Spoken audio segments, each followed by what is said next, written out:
PowerShell analysis, hopefully. So, PowerShell, where is it? Nice. Hello everybody, welcome back. Today we're going to be doing PowerShell analysis. This course covers the essential concepts and practical skills needed for analyzing PowerShell-based threats and cybersecurity investigations. By the end of this course, students will be able to understand PowerShell fundamentals and its role in security, identify malicious PowerShell usage patterns and techniques, analyze PowerShell logs and artifacts for threat detection, implement detection rules and monitoring strategies, respond to PowerShell-based incidents effectively. So what is PowerShell? PowerShell is a powerful command line shell and scripting language built on .NET framework, designed for system administration, configuration management, and automation. PowerShell architecture, command line interface, shell environment, .NET integration, access to full .NET framework capabilities. Object-oriented, works with .NET objects, not just text. Extensible custom CMD-lets modules and functions. Cross-platform PowerShell core runs on Windows, Linux, and Mac OS. I didn't know it ran on Linux. That's actually pretty cool. And Mac OS it runs. Key components: CMD-lets, built-in commands, verb-noun format. Functions, user-defined, reusable code blocks. Modules, collections of related CMD-lets and functions. Script files containing PowerShell commands. Execution policy security. Features controlling script execution. I'm using PowerShell 7.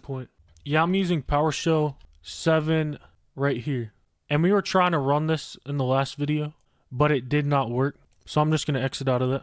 Windows PowerShell 5.1, PowerShell 6.x, and now we're on the newest one, 7.x. Module 2, PowerShell and Threat Landscape. Why attackers use PowerShell.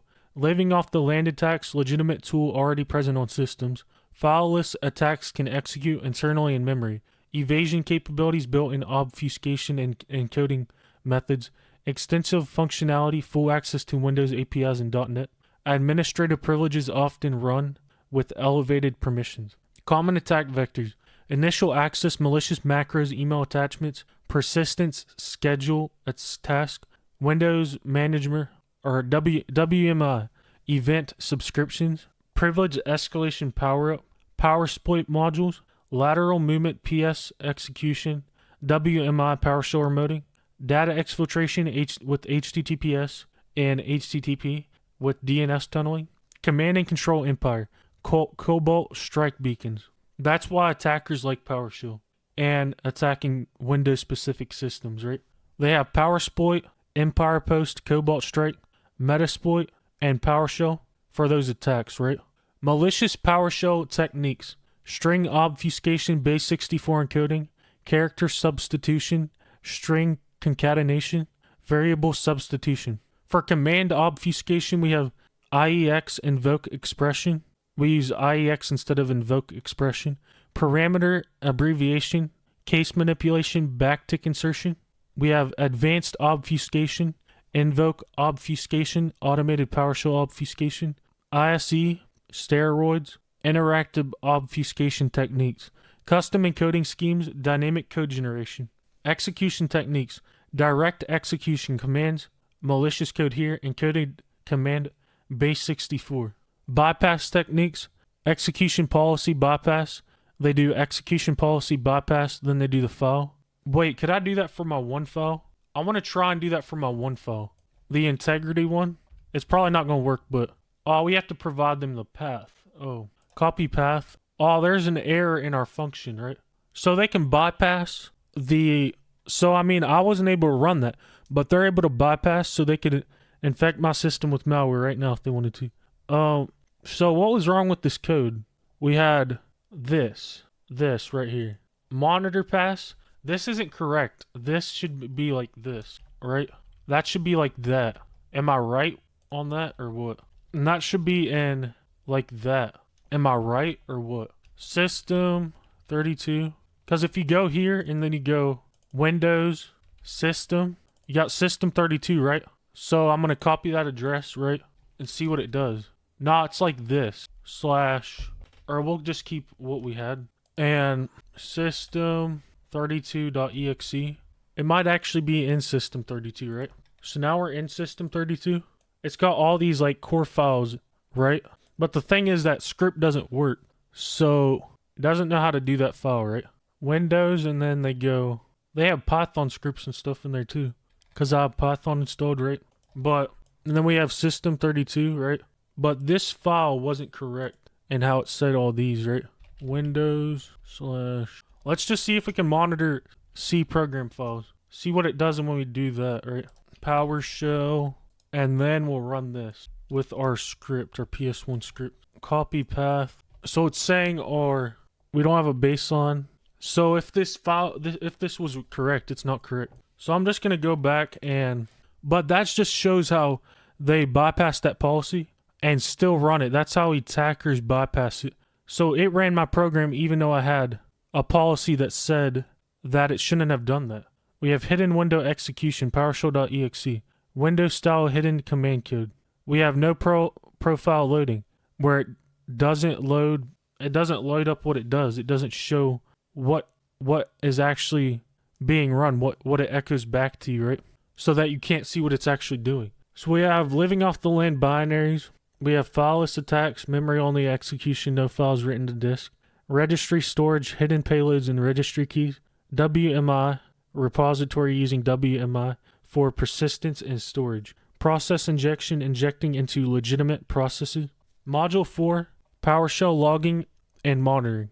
We have PowerShell logging capabilities, module logging, script block logging, transcription logging, and we are on PowerShell analysis. Wait, didn't we already do that one, or did we? Did we not do this one yet? PowerShell in the other video, but we're just going back over PowerShell now. So let's go back to where I think we were. Isolate affected systems from network. Preserve running processes in memory.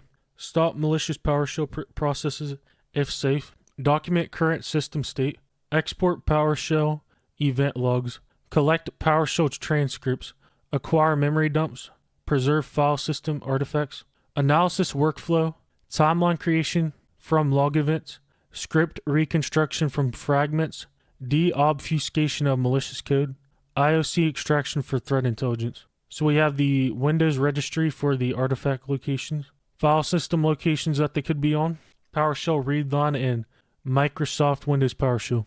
WMI, we have the classes, the namespaces, and those root subscriptions, right? To see if you have any events that are being subscribed to, right? Evidence preservation, legal hold considerations, chain of custody documentation, hash validation of collected artifacts, secure storage and access controls. Module 8, advanced analysis techniques, script reconstruction, fragment assembly, combining partial script blocks from logs, reconstructing obfuscated commands, identifying missing code segments, dynamic analysis, controlled execution in sandbox environments, monitoring API calls and network activity, behavioral pattern identification. Then we have static analysis, code flow analysis without execution. So you're analyzing that code without actively running it. Siri acting up again. String extraction and analysis. Cryptographic. I wasn't talking to Siri. String extraction and analysis. Cryptographic constant identification. Malware family analysis. Empire framework. Characteristic command structures. Staging and communication patterns.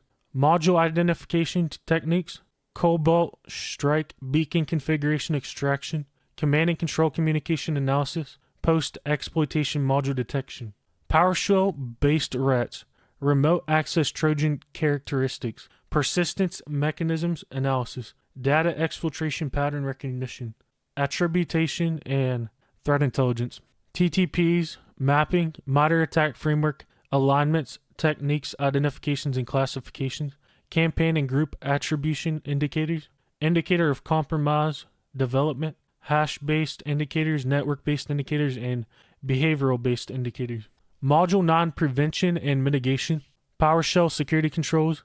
Get execution policy, we know that. Set execution policy, restricted. Bypass execution policy with the bypass, which is what the attackers use to bypass that. So even if I had restricted on, they'll still be able to bypass it. If they have, I don't know if they can do it if they don't have admin, but it's still crazy that they can execute it at all, right?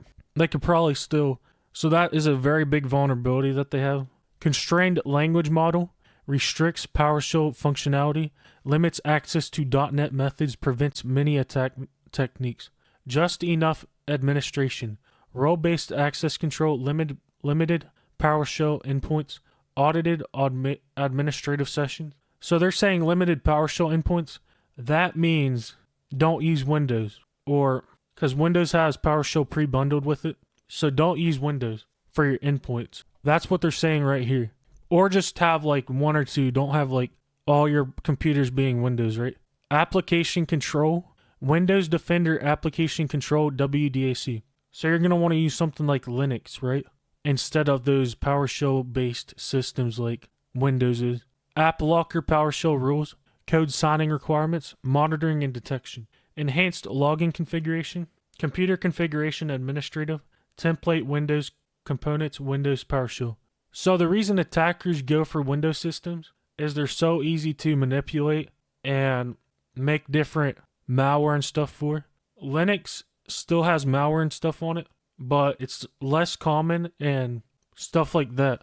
Anti-malware integration, Windows Defender PowerShell protection, third-party endpoint protection, behavioral analysis engines, network monitoring, DNS query monitoring, HTTP, HTTPS traffic analysis, command and control detection, user education, phishing, recognition, training, social engineering awareness, incident reporting procedures, security policy compliance.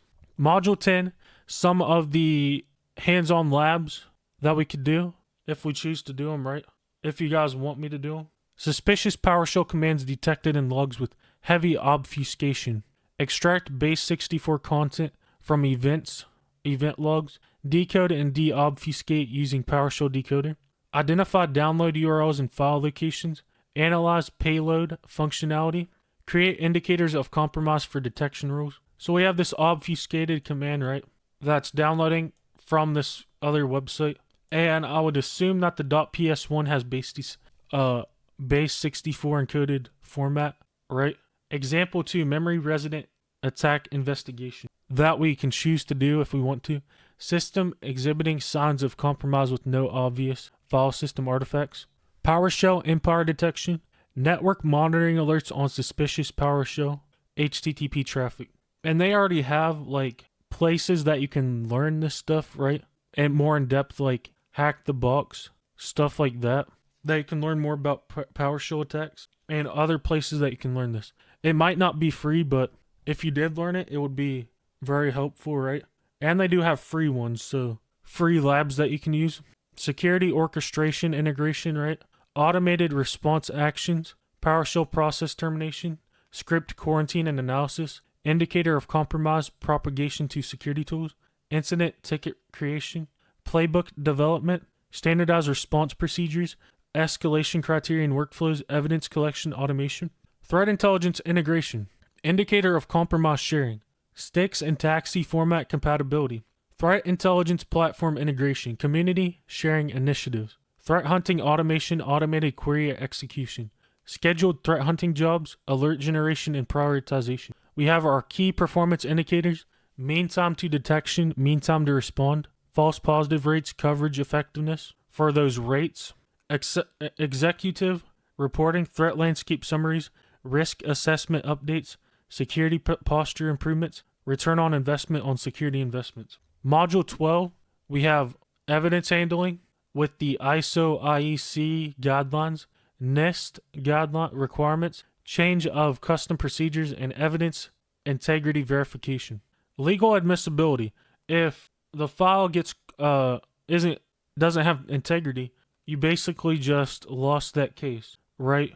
That person isn't going to go to jail because that evidence wasn't, forensically sound, right? We have privacy and data protection, regulatory compliance, GDPR, HIPAA, PCI DSS, industry-specific regulations, data minimization, scope limitation procedures, automated data redaction, retention policy compliance, and secure data destruction. Some labs that we could do: configure a controlled environment including Windows systems with PowerShell logging enabled, a security information event management platform for log analysis, a malware analysis sandbox, and the one I would use is probably AnyRun, network monitoring tools, basic PowerShell log analysis, obfuscated script obfuscation. We could do memory-based attack investigation, Empire framework detection, threat hunting, and this is the domains it goes over, like the objectives, right? But we have emerging threats, PowerShell core attacks on Linux and Mac OS. So what I said earlier, don't use Windows because PowerShell attacks, that means that they can, if they figure out a way to install PowerShell onto your Linux or your Mac OS system, they can run these attacks that were meant for like Windows systems. They can make them for Linux or Mac OS systems and do the same damage that they would be able to do on those Windows systems. They also have container-based PowerShell threats. So your containers aren't safe. Your Kubernetes, right? Your Docker containers. I don't think Kubernetes uses containers. Do they? Don't they just use like ticketing systems? I don't know if, but probably Kubernetes uses containers too. It just has a ticketing system. Cloud environment exploitation, AI-powered obfuscation techniques, technology evolution, enhanced detection capabilities, machine learning integration, automated response, improvements, and cross-platform security considerations. For career development, we have advanced security courses, GCFA, GCIH, and GCTI, industry conference participation, research and development opportunities.